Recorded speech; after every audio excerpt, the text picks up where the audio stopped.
So finally, natapos na rin natin yung pangmasang unit natin. Ito na yung inalign natin katry mo na halos 2 araw na po natin siyang inalign. Ang tagal, no?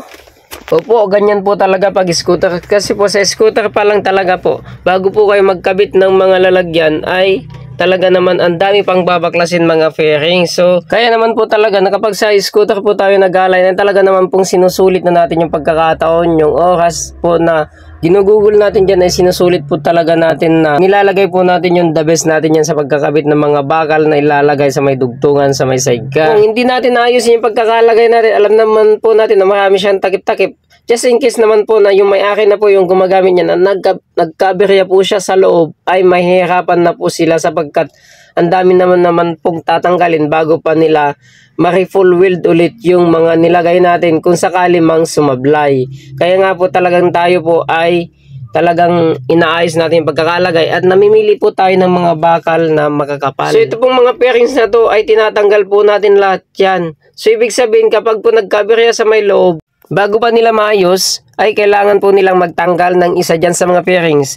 Sa isang pairings pa lang po ay marami na po silang dapat tanggalin na mga screws. May mga locks pa po yan. At doon pa po siya magkakaroon po ng mga either mabali o ano yung mga lock. Kaya dapat talaga siguraduhin natin na ikabit yung mga paglalagyanan ng sidecar.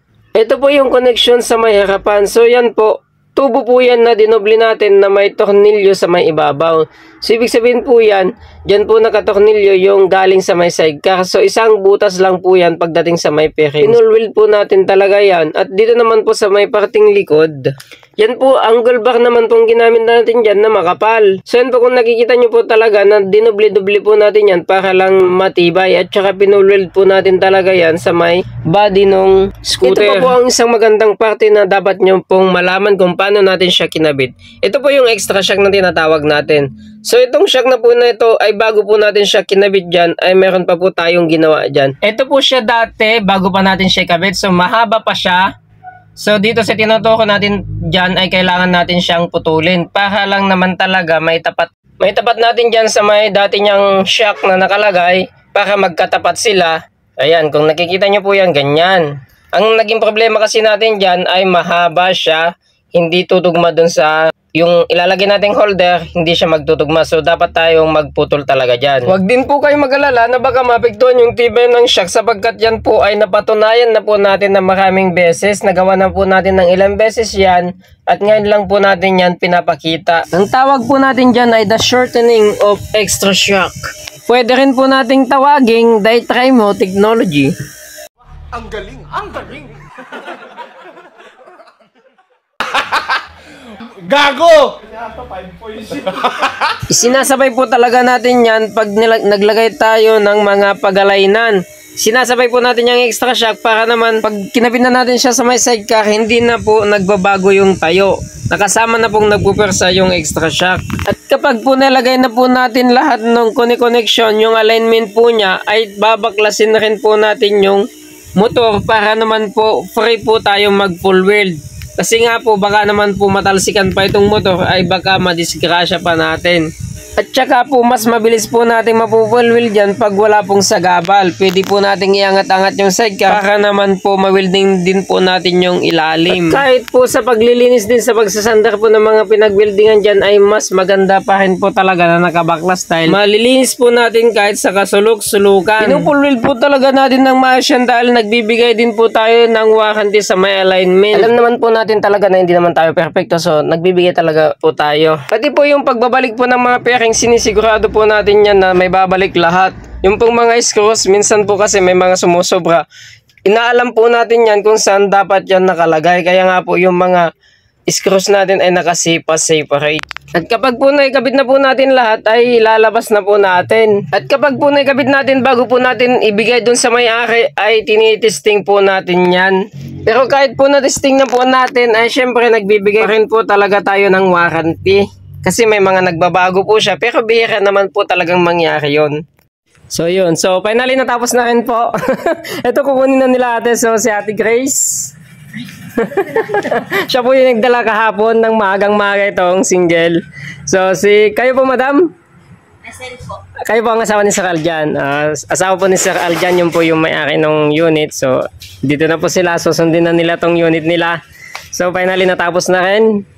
So, ito na nga. So, ito, yung mga design natin. So, yan. Bahala na po kayong tumingin dyan. So, yan. Nakamags na po siya. Yan. May konting design na rin po sa likod. At, yan. May konting, rin to. Tubo-tubo sa likod. So, ayan po yung pangmasang unit natin na nagdagdag na lang para maging mags yung gulong. Ayan. Sa mga magpapagawa po, yung mga kisame po, nasa sa inyo po yung kulay na gusto nyo po. So, ito rin po yung yung medyo nagpatagal sa atin, yung pagkakalagay ng mga extra shock natin, yung lagayan, yung mga connection natin. So, ayan. Kung makikita nyo naman po talaga namang inayos po natin yung pagkakalagay, yung tabas po ng mga bearings po ay talaga namang hindi po natin yan nilakihan. So, saktong-sakto lang po talaga sa mga nakabit natin. So, ito po yung extra shock na kinabit natin. So, sa may muffler po tayo nagkabit Matibay po yung muffler, wag po kayo mag-alala. Meron tayong mga supporting na nilagay dito sa muffler para naman hindi siya mapunit. So, sa likod, same pa rin naman yung pagkakalagay natin. Yun nga lang talagang matibay yung pagkakabit natin sa may motor. Sinigurado natin yan na hindi siya mapupunit. Saka po syempre yung tindig nung shock natin ay parehas din sa original. Ayan o. So kung titingnan nyo po, talaga namang parang parte na rin ng motor yung extra shock na nilagay natin. So yun. Sa harapan naman po, ganun pa rin naman po. Simpleng butas lang. So, maluwang din naman sa tuhod. Kung dito matama, malayo. Ayan. Center guide, ganun din po. Same process pa rin po sa mga ginagawa natin. Malinis siyang tingnan. At saka syempre naman, yung mga bakal natin ay makakapal. Talaga namang hindi yan bibigay. So, ayan. Okay na? Wala na? So, madam, thank you po Sir Aljan, maraming salamat po. Mabuhay po kayo dyan. Ingat po kayo palagi dyan sa, saan po sila? Taiwan po. So, mabuhay po kayo dyan. Ingat po kayo palagi. And thank you very much.